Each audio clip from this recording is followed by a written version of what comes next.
Have you ever felt that no matter how hard you try, someone else is always ahead of you, a little faster, a little smarter, a little better? That's exactly how our story begins. Her name was Sarah, a quiet, 16-year-old student who always carried more thoughts in her heart than words on her tongue. She studied in a big school, the kind where every hallway felt like a race, every exam felt like a competition, and every classroom felt like a stage. And Sarah, well, she felt like she never shined on that stage. Every morning, she walked into class with the same hope in her heart.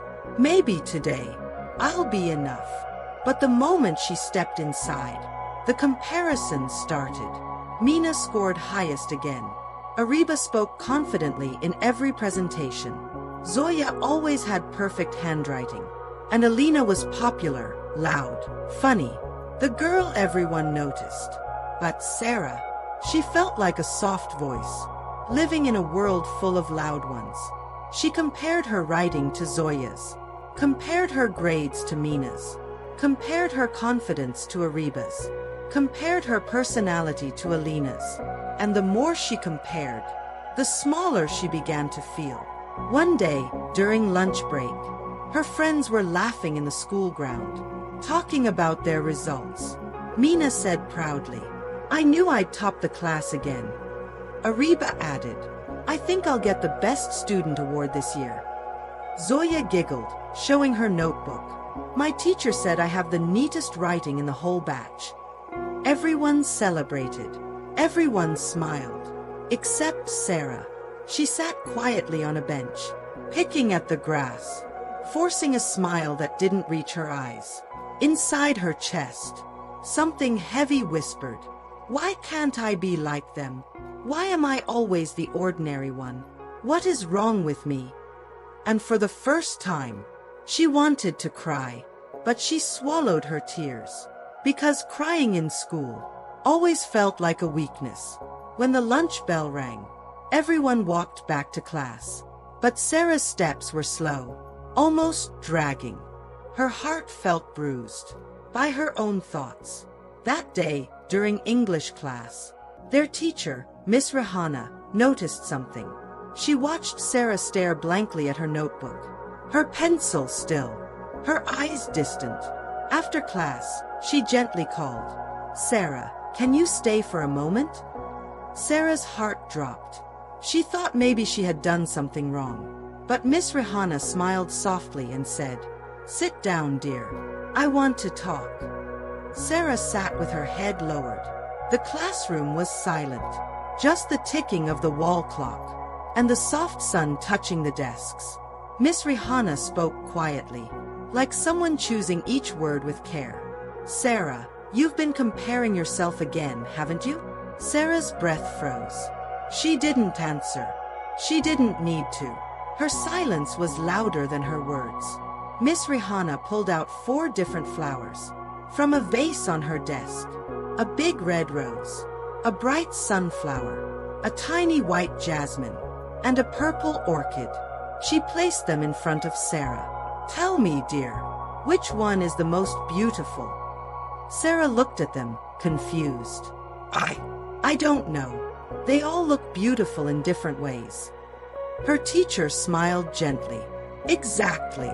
So why do you think you must look, act, study, talk, or shine like someone else?" Sarah looked up, her eyes softening. Miss Rihanna continued, "You compare your handwriting to Zoya's, but maybe your strength is your imagination. You compare your grades to Mina's, but maybe your strength is your creativity. You compare your confidence to Ariba's, but maybe your strength is your kindness. You compare your personality to Alina's, but maybe your strength is your calm, gentle heart." Sarah blinked, her throat tightening. Her teacher wasn't shouting. She wasn't scolding. She was healing. Miss Rihanna stood up and walked to the window. "Come here, Sarah." Sarah walked beside her. Outside, in the school ground, students were running, laughing, chasing each other. "Do you see them?" Miss Rihanna said softly. Every single one of them has a different journey, different strengths, different stories, different fears. She turned to Sarah, her voice becoming calm, wise, warm. Flowers bloom at different times, some in spring, some in summer, some only at night, but every flower blooms when it is meant to. Then she looked deeply into Sarah's eyes. And so will you. Sarah's lips trembled, fighting tears she could no longer hide.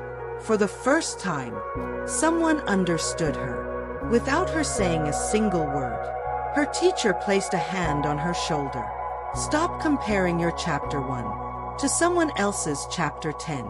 You are not behind. You are not less. You are not late. You are simply growing. Those words didn't just touch her heart. They settled inside it. That day, as Sarah walked home from school, she noticed something she never had before. The sunset was beautiful. The wind felt soft. Her chest felt lighter. And for the first time in years, she didn't compare herself to anyone. That night, she opened her notebook and wrote a simple sentence. I am enough. Not because I'm like others, but because I am me. The next day in school, she smiled a little more, laughed a little freely, answered one question in class, helped a friend with homework, listened to her own thoughts without doubting them. She didn't try to be Mina. She didn't try to be Zoya. She didn't try to be a Reba or a Lena. She tried to be Sarah, and that was more than enough. Days passed, weeks passed, and slowly, quietly, she bloomed. Not loudly, not dramatically, but beautifully, softly, naturally, in her own time.